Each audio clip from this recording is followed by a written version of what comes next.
So we're going to go ahead, get some more of the same blue you made in the sky. And I'm going to come on down here. I'm going to leave a little bit of space from the edge of my mountain. And I'm going to make a swooping hillside. Comes on down. Okay. And now I'm going to go ahead and move this up. Move this up into my mountain side here. I want to establish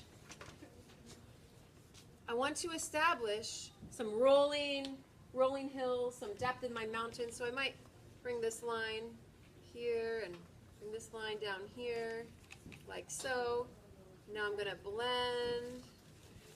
I'm going to blend and leave a little space in between. Actually, if you want the peaks to be snowy, leave a space that's white at the top.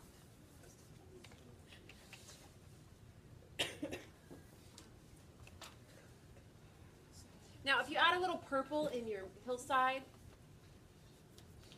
that'll have some contrast to that stark blue of the sky and capture some depth. Now, in this painting here, you can see this hill is closer than all these other hills that are going back off in the distance. So I added some greens and some blues and some purples, so it looked like maybe some trees and some grass in this hill that's closer. So when I block in this side here, I'm going to go ahead and get some happy little green. But now if you use straight green, it's going to be really intense. You might want to tone it down with a little red, a little bit of its complement. So got some green, I'm adding a little red. Remember, the tips of this mountain peak have snow on it. So I'm going to go ahead and just come down here and add the green down below. And I might bring a little bit of my green into this purple and blue over here, so it's unified, so it has harmony. Now I'm going to bring some purple. I'm going to bring some purple from over here back into here, so the colors play together. They play. They're having so much fun, bringing the picture to life. Also, things that are closer have more contrast. So if you use more pigment, less water, your colors will be brighter and have more opacity, and they'll stand out a little bit more. Now, it's okay if your painting looks different from my painting. You can make your painting whatever you want it to look like. Maybe you wanted your mountain to be bigger. Maybe you want this hillside to be shaped a little differently. That's okay.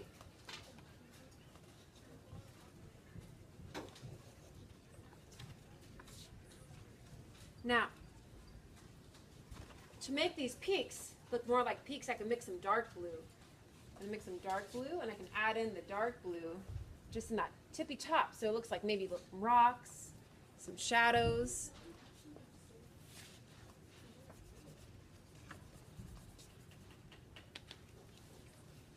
So I'm gonna mix some purple in with my blue so it looks darker. I'm gonna mix some more pigment, less water. Scrape the excess off my brush. Also, if you have a paper towel, you can dip your brush right on the paper towel to get rid of that excess paint. Now, I'm going to paint upside down. So you can see what I'm doing if you're curious and want to watch. You can see snowy rocks here. I'm going to wiggle my brush. My brush is going to get the happy little wiggles, just like this. I'm going to loosen up. I'm just going to wiggle it right along the top here, right where those snowy caps are. So it looks like little shadows in between the snow. Right now, it just looks like little wiggly lines, but in a moment, I'll show you the magic.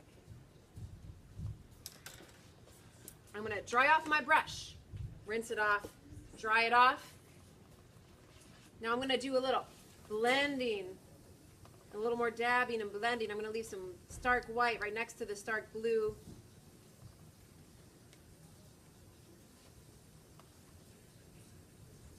Now if you add too much blue, it might take away the snowy look. But that's okay. Maybe they'll turn into really nice, dark blue, majestic mountains, and maybe it's summertime and there's no snow at all. You can let your painting become whatever you want it to be. There's no mistakes, only happy accidents. There's a lot. Whoop, okay. And now that we got the background blocked in, we can add some happy trees in the foreground. Are you guys ready for some happy trees? Woo! All right, I am. I know it just makes me so relaxed and so happy when I just bring those trees to life. They're blowing in the wind. I imagine myself there on the snowy peak with my snowboard, looking out at the view, watching the wind in the trees.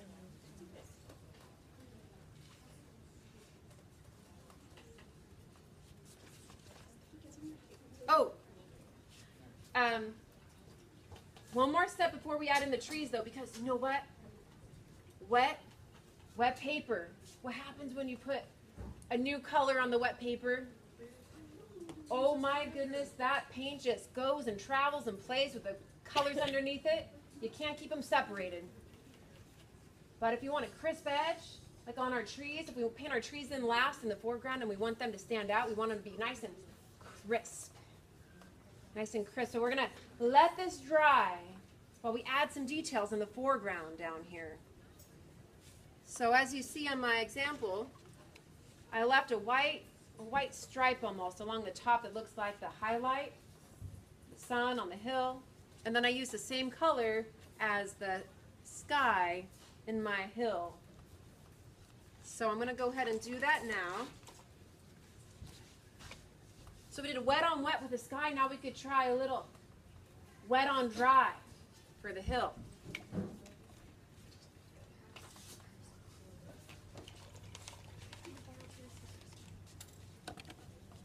Of course, my supplies are your supplies. You can use them any times. So I'm going to go ahead and draw in where I want that reflected light to be, and I'm going to pull my pigment. I'm going to pull that pigment down. Pull it down, pull it down. Now if it starts to dry up on me, I need more. I'm going to add a little more water real quick. Just like this.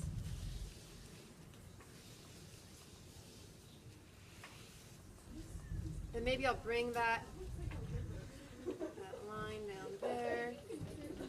Now, if I want to make this a little more neutral, maybe this is too bright, I'm going to add its best friend, orange. Because orange and blue are complements, and they complement each other, and they make a nice neutral color. And you add a little bit of its bestie with it. Oh my gosh, magic just happens. So I'm going to get a little orange and mix it in with my blue. Get a little red if my orange has too much yellow in it, which these cheap Crayola palettes, the colors aren't always quite right. So if your orange has a little too much yellow in it, you add a little red to counterbalance. You can neutralize your blue, make it look a little more natural. I'm going to dry off my big bristle brush here. I'm going to just paint that around. Oh no, I covered up my highlight, but it's okay. You can erase with watercolor. You just get a brush, wet, dry it off, and pick up that pigment. Just pick it up and it'll get lighter and lighter and lighter. See how this is coming along? We're going to add some happy trees on behind the snowy hill. So now you need your background to be dry before you add the trees. So maybe you want to stand up and do a little dance like this. Or maybe you've got some hot air you got to just get off your chest and just blow it dry. Maybe if you got too many drips, if you do this, you'll get more drips and maybe you'll love it. Or maybe it'll be disgusting. But it'll turn into a happy accident anyway, so it doesn't matter.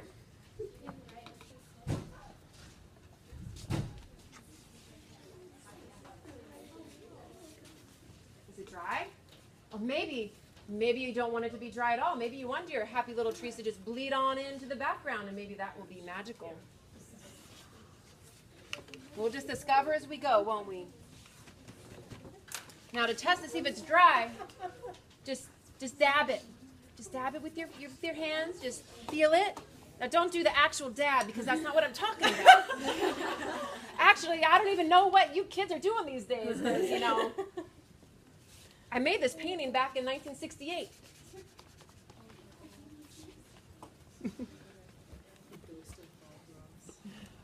Okay, so just make sure it's nice and dry if you want nice crisp detail. So mine's nice and dry. I'm going to demonstrate the magic of the trees. Who's ready for trees? Woo! Okay, now if you just use the green of the palette, it's going to be really bright, really intense. If you want it to look darker, forest green. Think of those pine trees up on Mount Hood or your favorite forest of the land. You're going to get lots of lots of water in your pigment of the green. See what I'm doing here? I'm going to take the green, I'm going to put it on my palette. This part. I'm taking the green, and then what color is it? Green's bestie? Wait, no, red. Red. I'm going to bring a little bit of red in. Oh, and this dark brown black. There's a black that's actually kind of brown because it's Crayola watercolors. But anyway, just bring that dark color on in, and then bring some more green in. Mix a lot of this dark foresty green because we're going to come back to it. Green, red, black, blue, mostly green. Add a little water to it if you need to.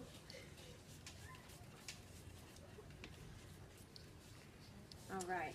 Everybody mix up a nice forest green here.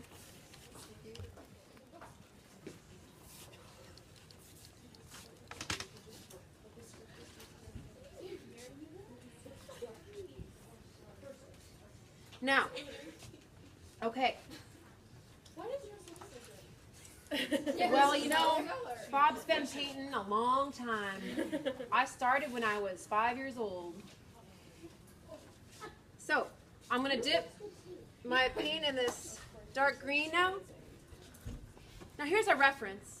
I really love the grouping of the tall trees over here. And then as the hill goes down, the trees are like sneaking down behind that hill. So you don't have to paint this many trees. Maybe you just want one tree. Maybe you want more trees. But this is a technique for how I paint my trees. Can everybody see that wants to see? If you want to see, you can watch now. I'm going to show you how I paint trees. All right. So I'm going to hold it up like this so everybody can see. I'm going to start up here. Everybody watching that wants to watch? All right. So I'm going to start with a line. And what color are you using? Black? Green? Well, I was just demonstrating how I use green and red, brown, and black all together to make a dark forest green. So I start with my line. And now, I got my brush. I'm going to get a little wiggly hand again, just like I did when I made the mountaintop line. So I'm going to do a little wiggle here, a little wiggle there. As I come down the tree trunk, I'm just adding bigger wiggles, all the way on down to the bottom. Nice and loose. Pay attention to your color as you're painting. Assess the situation and make changes if you want to.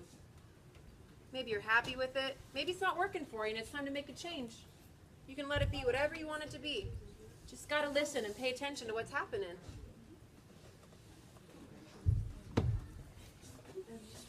Now maybe you got too much. I just got too much paint, right? So now I'm going to pick it up with my dry brush.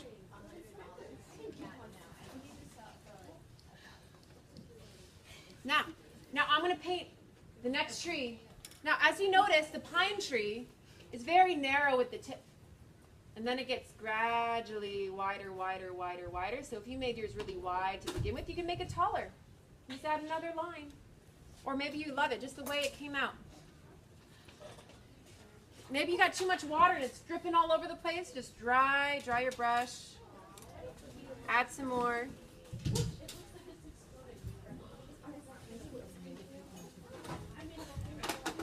Now I'm going to add the trees friend, another happy tree right next to this guy.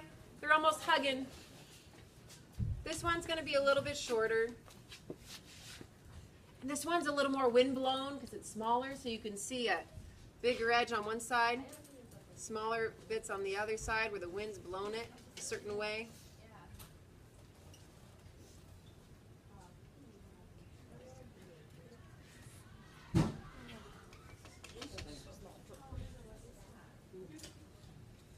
Then another little guy. It's like a mama and a papa and the baby. A little happy tree family. Happy trees.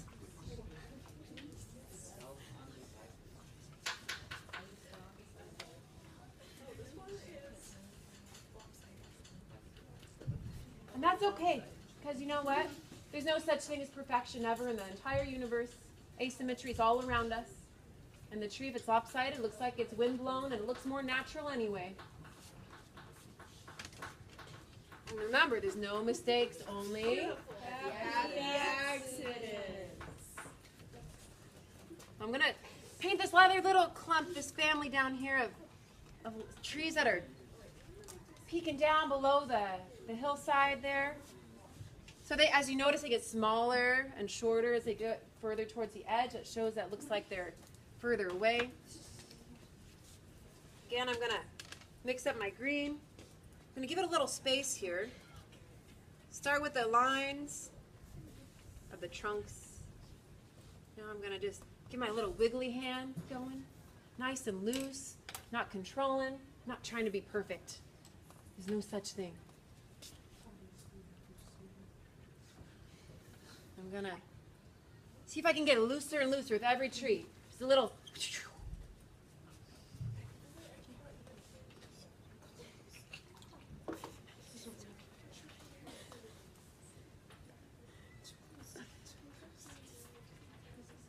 See if you can try that. Wiggles, loose wiggle tree.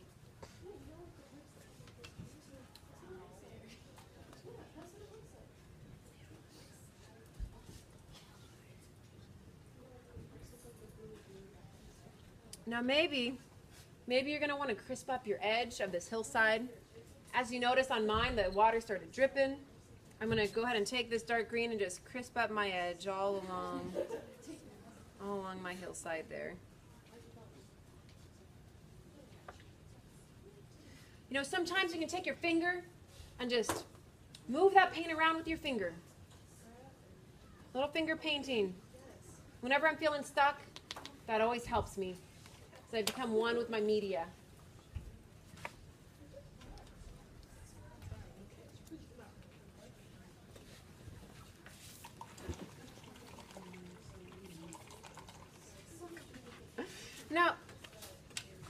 Now this is the painting I'm currently working on at home in the studio.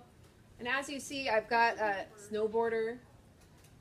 This one's actually not in the photo I'm working from. I'm adding that. This is in Whistler, Canada. If you like the idea of adding a figure in the foreground, maybe you could make it whatever you want it to be. It could be a person, or maybe a rock, or maybe a lotus flower, or just nothing at all. Maybe the snowy hill is enough.